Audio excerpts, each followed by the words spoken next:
बिस्मिल्लाहिर्रहमानिर्रहीम। बिस्मिल्लाहिर्रहमानिर्रहीम। अज़ीज़ तलबा अस्सलाम वालेकुम। मैं हूँ आप सबका मोमिन मददगार मुशर्रफ महमूद और आपको इल्म व अदब चैनल पर खुशामदीद कहता हूँ। इस उम्मीद के साथ कि आप खुश होंगे बेटा। अल्लाह ताला आपको हमेशा खुश रखे। आमीन सुम्मा आमीन। हम बेटा सालेहुल इस्लामियात का चैप्टर नंबर 4 कर रहे हैं, तारुफ कुरान और हदीस, और हमारा आज का मौजू है तदवीन हदीस। आपकी किताब में पेज नंबर 66 पर तदवीन बेटा मुदव्वन करना यानी लिखना, किसी चीज को तहरीर में लाना, इन राइटिंग लाना, उसको तदवीन कहेंगे। तदवीन हदीस यानी हम पढ़ेंगे कि अहादीस के लिखने का किस तरह से एहतमाम हुआ, अहादीस कब से लिखनी शुरू हुई और अहादीस किस हद तक और कितनी हद तक काबिल एतबार हैं और हमारी ज़िंदगी में हदीस की क्या अहमियत है। अगरचे बेटा आप पहले हदीस की तफसील पढ़ चुके हैं, लेकिन यह तदवीन हदीस के वाले से हम दोबारा देखेंगे। तो बात शुरू करते हैं जी। आपकी जो बुक में लिखा हुआ है एक मुसल्लमा, मुसल्लमा मतलब बेटा तयशुदा। हकीकत है कि बाज़ सहाबा ने हजरत मोहम्मद सल्लल्लाहु अलैहि वसल्लम की जिंदगी में हदीसें लिखी थी। ये बात बेटा तारीखी तौर पे साबित है कि नबी पाक की जिंदगी में अहादीस लिखने का अमल शुरू हो गया था। अगरचे जिस तरह के हमने पहले डिस्कस किया, अरब में रिवाज आम था, वो चीज़ें लिखते कम थे क्योंकि उनको अपनी याददाश्त पे, मेमोरी पे बहुत भरोसा था। वो चीज़ याद कर लेते, याद कर लिया करते थे, लिखने का तकल्लुफ कम करते थे। एक बात। दूसरी बेटा ये भी हकीकत है, हमें पता होना चाहिए कि जब कुरान नाजिल हो रहा था तो इस चीज़ का ख़ास एहतमाम किया गया। नबी पाक ने मना फरमाया था कि सिर्फ कुरान पाक को ही तहरीर किया जाए, क्योंकि ऐसा ना हो कि कुरान और हदीस आपस में गड़बड़ हो जाए। तो ये तो हकीकत है कि शुरू में इस चीज़ से रोका गया, लेकिन बहुत सी तहरीरें नबी पाक ने खुद लिखवाई थी। ये भी हकीकत है। कुरान के अलावा कोई मुआहदात थे या खतूत थे या कुछ अहकामात थे, हदायत थी, नबी पाक ने खुद लिखवाई। सो हम कह सकते हैं कि अहादीस का सिलसिला नबी पाक, अहादीस लिखने का सिलसिला नबी पाक की ज़िंदगी में ही शुरू हो गया था। इसी तरह तारीखी शवाहिद मौजूद हैं, सबूत मौजूद हैं कि नबी पाक मुस्तफ़ा सल्लल्लाहु अलैहि वसल्लम की ज़िंदगी में ही तदवीन हदीस का आगाज़ हो गया।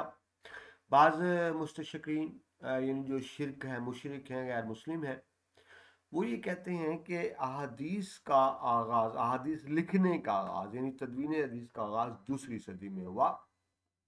हालांकि तारीखी तौर पर यह बात बिल्कुल गलत है। पहली सदी हिजरी में ही तदवीन हदीस का आगाज हो चुका था। इस्लाम के इब्तदाई अहद में, यानी आप ये कहें कि मक्की दौर में, अहादीस नबी पर जो सहीफे लिखे गए हमारे पास उसका तारीखी सबूत मौजूद है। नबी पाक मुस्तफ़ा सल्लल्लाहु अलैहि वसल्लम के वाले से बेटा हर चीज़ हमारे पास अल्हम्दुलिल्लाह मौजूद है। आपकी सीरत, आपका किरदार, आपकी आदात, अतवार, हर चीज़, हत्ता कि वो जो डॉक्यूमेंट यानी तहरीरी दस्तावेज़ात भी हमारे पास मौजूद हैं। इन सहीफ़ों में जो नबी पाक मुस्तफ़ा सल्लल्लाहु अलैहि वसल्लम की लिखवाई हुई अहादीस या फरामीन हैं या अहकामात हैं, उनमें सहीफ़ा सादका बहुत मशहूर है, जो हज़रत अब्दुल्ला उमर बिन अलास का ने तहरीर किया था। इसी तरह बेटा हज़रत अली रज़ियल्लाहु अन्हु का सहीफ़ा भी है जो मौजूद है अपनी असल हालत में, ठीक है, जिसमें बहुत से अहकाम और मसाइल दर्ज किए गए, यानी जो नबी पाक ने फरमाया हज़रत अली रज़ियल्लाहु अन्हु ने उसको तहरीर कर लिया। ऐसा ही एक और सहीफ़ा की बात है हज़रत अबू हुरैरा रज़ियल्लाहु अन्हु के हवाले से, जो जिनसे सबसे ज़्यादा अहादीस मरवी है, ठीक है जी। तो हज़रत अबू हुरैरा के एक शागिर्द है, जी शागिर्द हज़रत हम्माम बिन मुनब्बे रहमतुल्लाह अलैह, उन्होंने ये सहीफ़ा तैयार किया था। सहीफ़ा क्या मतलब? नबी पाक के लिखवाई हुई तहारी। जिस तरह नबी पाक कुरान पाक की आयत लिखवा दिया करते थे और साहबा लिख लिया करते थे, इस तरह नबी पाक की लिखवाई हुई अहादीस के वाले से बात हो रही है। ये सहीफ़ा तदवीन हदीस के सिलसिले में अहमियत का हामिल है कि बाद तमाम कमाल उसी तरह हम तक पहुंच गया जिस तरह हजरत हमाम रहमतुल्लाह अलैह ने हजरत अबू हुरैरा रज़ियल्लाहु अन्हु से रिवायत किया और उसको मुरतब किया। यानी इसमें बहुत से रावी नहीं है, इस बात को समझे। हदीस में इस तरह होता है ना कि नबी पाक मुस्तफ़ा सल्लल्लाहु अलैहि वसल्लम ने फलां साहबी को बयान किया, उन्होंने आगे फिर फलां साहबी को बयान किया, फिर फलां साहबी को बयान किया। इस दरमियान में बहुत से रावी होते, और आप जानते हैं बेटा, जितने ज़्यादा रावी होते चले जाएंगे तो उतने ही अमकानात होते चले जाएंगे कि शायद बात बदल गई हो। लेकिन यहाँ क्या है, हजरत अबू हुरैरा रज़ियल्लाहु अन्हु नबी पाक के बहुत करीब रहे, सबसे ज़्यादा हदीस उन्हीं से मरवी हैं, और उनके शागिर्द हजरत हम्माम रहमतुल्लाह अलैह ने जो हजरत अबू हुरैरा से सुना उसको लिख दिया। यानी इसमें ये डायरेक्ट है, नबी पाक से सुना हजरत अबू हुरैरा रज़ियल्लाहु अन्हु ने, और बयान किया हम्माम रहमतुल्लाह अलैह से जिन्होंने लिख दिया। यानी दरमियान में रावी नहीं है, ये नहीं कि 2 4 5 6 रावी हैं। सो इसलिए इस सहीफे की अहमियत बहुत ज्यादा है। इस सहीफे की खोज किस तरह लगाई गई कि चंद साल पहले 2 मखतूते मिले, मखतूते यानी वो एक डॉक्यूमेंट दस्तावेज मिली, और दोनों मुख्तलिफ जगहों से मिले। एक बर्लिन से बेटा जो जर्मनी का शहर है, दूसरा दमिश्क से जो इस्लामी शहर है। दोनों बिल्कुल एक ही तरह के थे, दोनों में कोई फर्क नहीं था। एक तो इससे तस्दीक होती है। दूसरा बेटा इसमें जो चीज बयान की गई सहीफे में, मुस्नद इमाम अहमद में भी बिल्कुल इसी तरह ही तहरीर है, और नबी पाक की वो अहादीस सही बुखारी के मुख्तलिफ अबवाब में भी मौजूद। यानी एक तो सहीफा असल हालत में मिल गया, उसकी 2 कापियां दुनिया के 2 मुख्तलिफ मकामात से मिली, और उसकी तहरीर तायद हमें मुस्नद इमाम अहमद और सही बुखारी की हदीस से भी मिलती हैं। यही वजह बेटा कि इस सहीफे की अहमियत सबसे ज़्यादा तारीखी तौर पर बयान की जाती है। इसी तरह बेटा असर हाजिर कहते हैं मौजूदा दौर, ठीक है, असर ज़माना मौजूदा ज़माना की तहकीकात ने हज़रत मोहम्मद सल्लल्लाहु अलैहि वसल्लम के मुतअद्दिद खतूत, जो आपने खतूत लिखे साइक भी डॉक्यूमेंट को कहते हैं, मुनकशिफ किए यानी इंकशाफ किए। यानी नबी पाक के बहुत से खतूत जो जो जो तारीख में दस्तयाब नहीं थे, अब वो भी दस्तयाब हो गए हैं। मसलन मकुक से मिस्र को, जो आपने वहाँ के मिस्र के हुक्मरान को भेजा, और इस तरह जो नजाशी को आपने ख़त भेजे थे, वो दावतनामे अब इस वक्त तारीख में मौजूद है। ठीक है जी, ज़ाहिर है बेटा नबी पाक ने लिखे थे, लेकिन ये फिर दस्तयाब नहीं हो सके थे, लेकिन अब तहकीक से वो दस्तयाब हो गए हैं। यानी इस सारी बहस से रिजल्ट क्या निकलता है कि नबी पाक सल्लल्लाहु अलैहि वसल्लम की ज़िंदगी में ही और पहली सदी हिजरी में ही तदवीन हदीस का आगाज हो चुका था। ठीक है जी, ये तो हो गया पहला दौर, तदवीन हदीस का पहला दौर जो पहली सदी से शुरू हुआ। उसके बाद अब आते हैं तदवीन हदीस के दूसरे दौर की तरफ। हम इसको बेटा तदवीन हदीस को 3 अदवार में तकसीम करते हैं। तो पहला दौर पहली सदी में नबी पाक मुस्तफ़ा सल्लल्लाहु अलैहि वसल्लम की ज़िंदगी में ही। अब आते हैं तदवीन हदीस के दौर सानी यानी दूसरे दौर की तरफ। ठीक है जी, जिस तरह बेटा भी आपने पढ़ा कि तदवीन हदीस का आगाज तो बहरहाल पहली सदी में ही हो चुका था। ठीक है जी, जिस तरह हमने तफसील से देखा। लेकिन बेटा हमने ये भी पढ़ा है कि अरब के लोगों को ये आदत थी कि वो आमतौर पे चीज़ों को ज़बानी याद रख लिया करते थे, कि उनकी याददाश्त बहुत अच्छी थी, मेमोरी बहुत अच्छी थी, लिखना उनको गरां गुजरता था, बोझ लगता था। ठीक है, वजह ये है कि हाफजा उनका बहुत बेहतर था। सो ये हकीकत है, वो कम लिखा करते थे, ज़्यादा याद कर लिया करते थे। मगर इसके बावजूद कुछ तहरीरें जो नबी पाक के मुस्तफा सल्लल्लाहु अलैहि वसल्लम खुद लिखवाई या साहबा ने ज़्यादा अहम समझी, उनको लिख भी लिया। बेटा पहली सदी हिजरी, ये जहन में रखिए, सन ईस्वी की बात नहीं हो रही बेटा, सन हिजरी की, यानी जो हिजरत से शुरू होता है। अभी पहली सदी मुकम्मल नहीं हुई थी, पहली सदी का आप आखिर समझ लें। यानी सन 99 हिजरी में जब बेटा ख़ानदान बनो उमैया की हुकूमत थी, और उनके 8वें खलीफा हज़रत उमर बिन अब्दुल अजीज़ रहमतुल्लाह अलैह, ये बेटा बड़े नेक शख्स थे। ये साहबी रसूल तो नहीं है, क्योंकि नबी पाक मुस्तफ़ा सल्लल्लाहु अलैहि वसल्लम के वसाल के बाद पैदा हुए, लेकिन ख़ानदान उमैया के नेक हुक्मरान जिनका तर्ज हुकूमत कुरान और सुन्नत के ऐन मुताबिक था। तो जब खलीफा वक्त हज़रत उमर बिन अब्दुल अजीज़ रहमतुल्लाह अलैह ने देखा कि दुनिया सहाबा से, मुतबरक सहाबा से खाली हो, यानी वो सहाबा जिनको नबी पाक सल्लल्लाहु अलैहि वसल्लम के अहकामात ज़बानी याद थे, उनकी मेमोरी में महफूज थे, लेकिन ज़ाहिर है बेटा इंसान की एक उम्र होती, ठीक है जी, उन्हें लगा ये दुनिया सहाबा से खाली हो रही है, तो उनको अंदेशा हुआ कि ऐसा ना हो कि कहीं अलूम हदीस भी ख़त्म हो जाए, यानी वो जिन्हें नबी पाक की बातें मालूम है, वो नबी पाक के अहकाम फरामीन को लिए इस दुनिया से चले जाएं, तो बाद में कैसे पता चलेगा। लिहाजा उन्होंने एहतमाम किया कि अहादीस को भी लिख लिया जाए, अहादीस के लिखने का एहतमाम किया जाए, जिस तरह से पहले बेटा कुरान पाक लिखने का एहतमाम होता था, किया गया था, तो ऐसे ही ज़रूरी समझा गया कि अब अहादीस को भी लिख लिया जाए, क्योंकि दुनिया सहाबा इकराम से खाली हो रही थी। चनाचे बेटा खलीफा वक्त हज़रत उमर बिन अब्दुल अजीज रहमतुल्लाह अलैह ने तमाम ममालिक में उलमा के नाम फरमान यानी हुक्म भेजा बैसियत खलीफा कि तमाम अहादीस को तलाश करके जमा किया जाए, यानी तमाम अहादीस जो सहाबा के दिल में मौजूद थी, नक्श थी, उनको ज़बानी याद थी, उनको तहरीरी शक्ल में लाया जाए। ठीक है जी, यह बाकायदा तमाम कब होता है? पहली सदी हिजरी के आखिर में ही हजरत उमर बिन अब्दुल अजीज रहमतुल्लाह अलैह के दौर में। लिहाजा इस हुक्म की तावील में जो कूफा के इमाम थे हजरत इमाम शाबी रहमतुल्लाह अलैह, मदीना के इमाम थे इमाम ज़हरी रहमतुल्लाह अलैह, और शाम के इमाम थे इमाम मकबूल रहमतुल्लाह अलैह, उन्होंने तसानीफ की, यानी बाकायदा उन तहरीर को कुतब की शक्ल में लिखा, तसानीफ कुतब जो उस अहद की यादगार है। ठीक है जी, कुरान पाक तो बेटा नबी पाक मुस्तफ़ा सल्लल्लाहु अलैहि वसल्लम के वसाल के फ़ौरन बाद हज़रत बकर सद्दीक़ की शक्ल में ही के अहद में ही एक किताब की शक्ल में आ गया था। ठीक है जी, लेकिन अहादीस को किताबी शक्ल में लाया गया पहली सदी हिजरी के आखिर में हज़रत उमर बिन अजीज के दौर में। जिस तरह आपने देखा, तो ये 3 मजमुए मुरतब किए इमाम शाबी रहमतुल्लाह अलैह ने, इमाम ज़ाहिरी रहमतुल्लाह अलैह ने, इमाम मकबूल रहमतुल्लाह अलैह ने, किसके खलीफा वक्त के कहने पर। ठीक है जी, इस तरह पहली सदी के आखिर में ही अभी पहली सदी चल रही है, आपने पढ़ा क्या है, सन 99 है, मैं बेटा इधर लफ्ज कंफर्म कर लूं, पहली सदी के आखिर में ही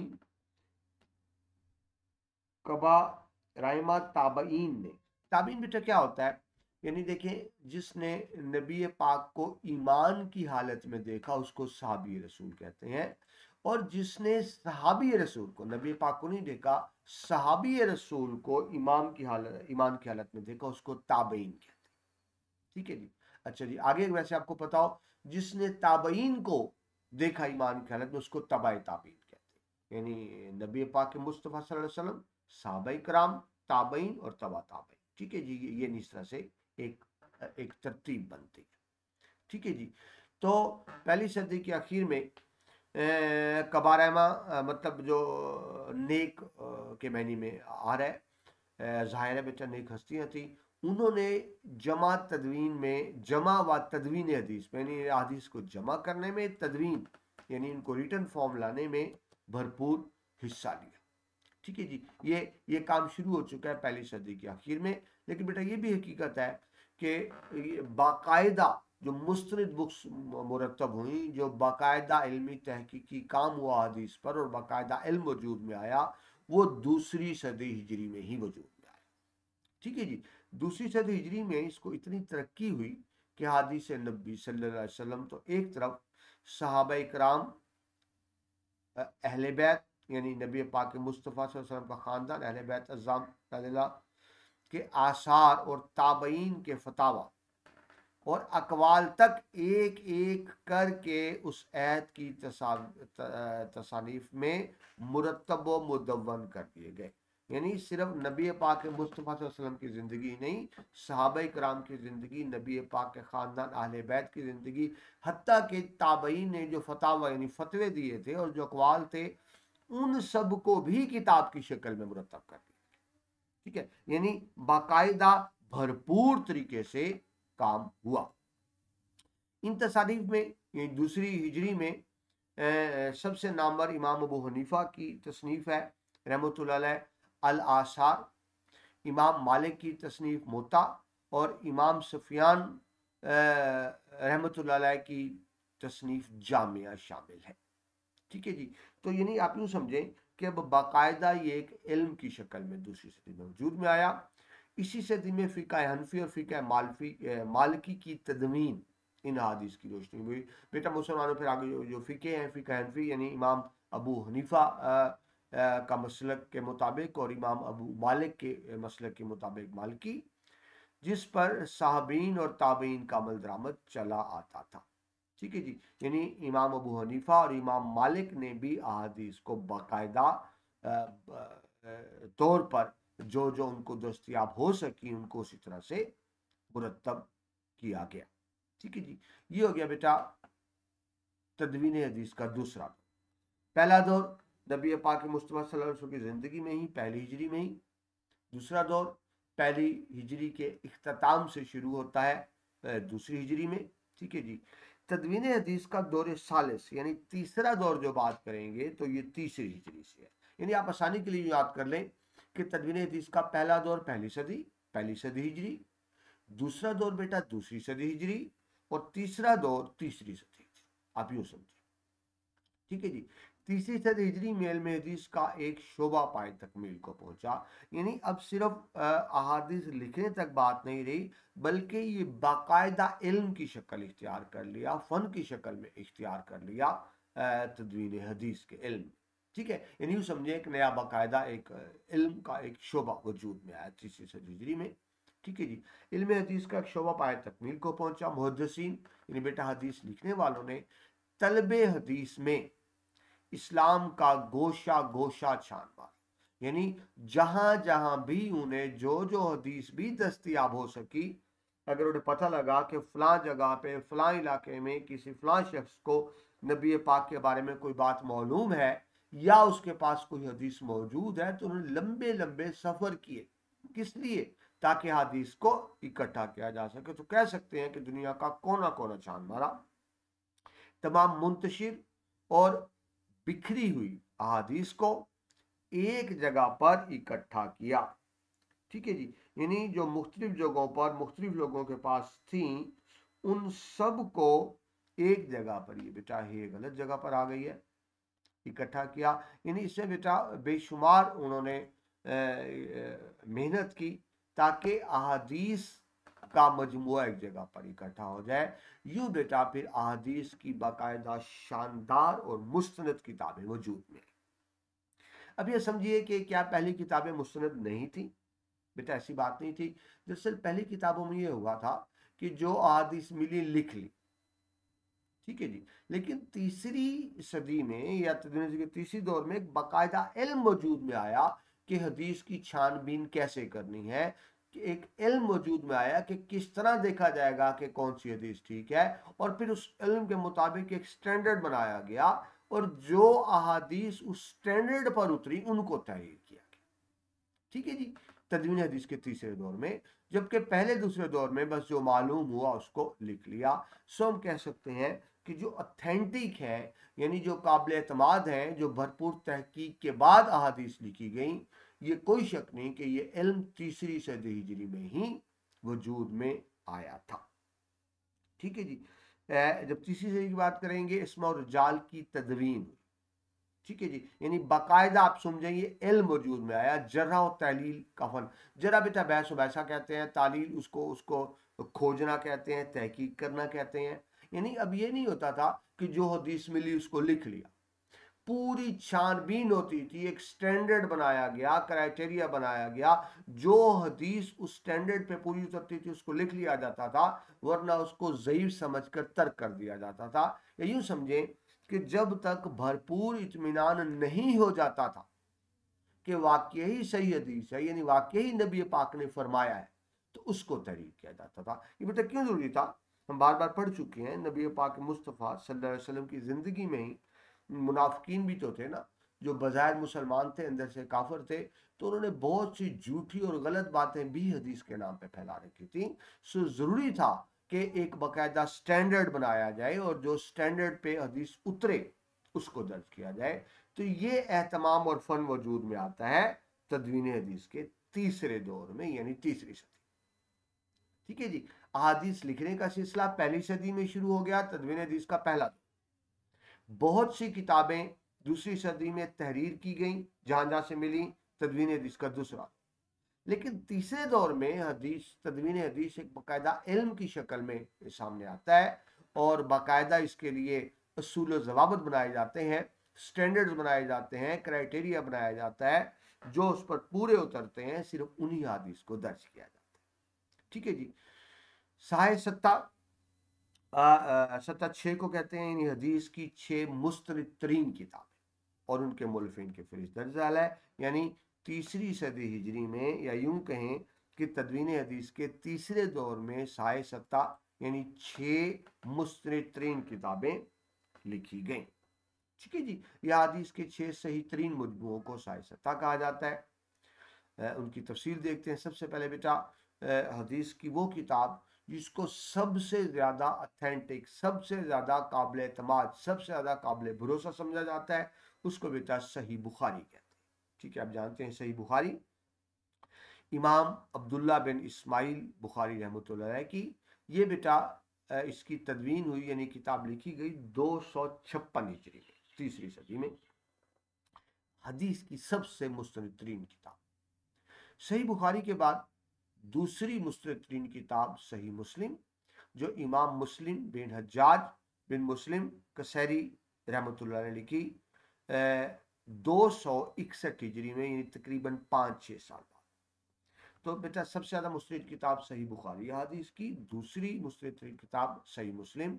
या आप यूँ कह सकते हैं कि ये पहली दो किताबें सही बुखारी और सही मुस्लिम ज़्यादा काबिल एतमाद समझी जाती है। वैसे तो ये साए सत्ता 6 की 6 काबिल एतमाद है, लेकिन ये पहली दो किताबें ज़्यादा काबिल एतमाद समझी जाती हैं। यही वजह बेटा, ऐसी हदीस जो सही बुखारी में भी मौजूद हो और सही मुस्लिम में भी मौजूद हो, उसको कहा जाता है सही है, यानी सही की जमा सही है। मतलब ये वो हदीस है जो दोनों सही में मौजूद है, सही बुखारी में भी मौजूद है, सही मुस्लिम में मौजूद है। तो जहाँ सही है लिखा जाए तो मतलब ये होगा कि ये हदीस सही बुखारी में भी है और ये हदीस सही मुस्लिम में भी है। बहरहाल अहादीस की जो दो मुस्तनद तरीन किताबें सही बुखारी और सही मुस्लिम, इन दो किताबों के बाद जो तीसरी मुस्तनद किताब है जामिउल तिर्मिज़ी, इमाम अबू ईसा मोहम्मद बिन ईसा अल तिर्मिज़ी ने 279 हिजरी में लिखी। चौथी मुस्तनद किताब बेटा सनन इबी दाऊद, हजरत इमाम दाऊद सुलेमान बिन अशस रहमतुल्लाह अलैह ने 275 हिजरी में लिखी। पांचवी सुनन सुनन नसाई, ये सीन पे बेटा पेश है, सुनन नसाई इमाम अब्दुर्रहमान अहमद बिन शुएब बिन अली नसाई ने लिखी 303 हिजरी में। छठी और आखिरी मुस्तनद किताब सनन इब्ने माजा, जो इमाम अबू अब्दुल्ला बिन यजीद इब्ने माजा अल कज़वानी रहमतुल्लाह अलैह ने 273 हिजरी में लिखी। तो आप देख रहे हैं ये अहादीस की 6 जो मुस्तनद किताबें हैं, ये तीसरी सदी हिजरी में लिखी गई। 256, यानी आप यूं समझ लें कि तीसरी सदी हिजरी के आखिरी निस्फ, पहले 50 साल के बाद, यानी 256 से 273 तक। ठीक है बेटा, तो ये 6 मुस्तनद किताबें हैं अहादीस की। इसके बाद बेटा अगर हम आगे चलें तो कुछ और किताबों का नाम है असूल अरबा, अरबा 4 को कहते हैं। ये बेटा जो अहले तशय्यो हैं, जिस तरह हम जो बेसिक दो हम कहते हैं सुन्नी और शिया बोलते हैं, वैसे लफ्ज़ बेटा शिया नहीं है, तशय्यो है, अहले तशय्यो है। ठीक है जी। तो उनके यहाँ फ़िक़्ह जाफरिया में जो मुस्तनद तरीन किताबें हदीस की वो 4 हैं, जिनको असूल अरबा कहते हैं। अल काफ़ी इमाम जाफिर मोहम्मद बिन याकूब अल कलीनी रहमतुल्लाह अलैह 339 हिजरी। ठीक है जी। मिन ला यहज़रुल फ़क़ीहा, एक और किताब, दूसरी मुस्तनद किताब अहले तशय्यो की, इमाम अबू जाफ़र मोहम्मद बिन बायुआ कमी रहमतुल्लाह अलैह 381 हिजरी। तीसरी बेटा अल इस्तबसार, अबू जाफर मोहम्मद अल हसन अल तूसी रहमतुल्लाह अलैह की 260 हिजरी। तहजीब उल इखलाक, इमाम जाफर मोहम्मद अल हसन अल तूसी रहमतुल्लाह अलैह की 260 हिजरी। तो ये अहले तशय्यो की 4 मुस्तरद किताबें हैं। अब यह क्योंकि बेटा नाम मैंने लिया शी और सुन्नी, अहले सुन्नत और अहले तशय्यो का, तो यह बेटा ये वजाहत ज़रूरी है कि ये कहना बेटा बिल्कुल भी गलत है कि इनमें से कौन सा फिरका ठीक कौन सा गलत।